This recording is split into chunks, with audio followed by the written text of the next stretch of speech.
আসন্ন ত্রয়োদশ সংসদ নির্বাচন সামনে রেখে যুগপৎ আন্দোলনের শরিক ৭টি দলের সঙ্গে সমঝোতায় আরও ৮টি আসন ছেড়ে দিয়েছে বিএনপি।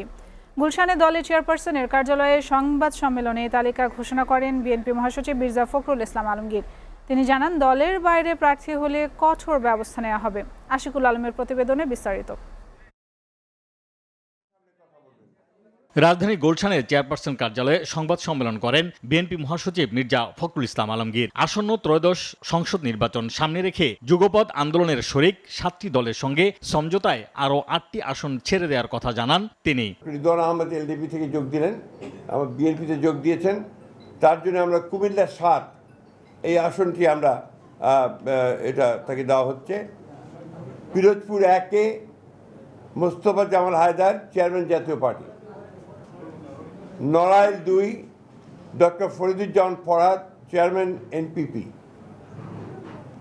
যশোর ৫ মুফতি রশিদ বিন ওয়াক্কাস, ইসলামী ঐক্য জোট। ঝিনাইদহ ৪ মোহাম্মদ রাশেদ খান, গণ অধিকার।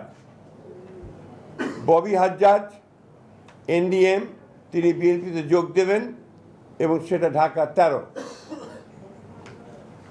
বিপ্লবী ওয়ার্কার্স পার্টির জনাব সাইফুল হক, ঢাকা ১২।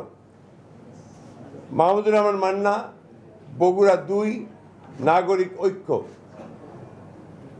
নুরুল হক নূর, গণ অধিকার, পটুয়াখালী ৩।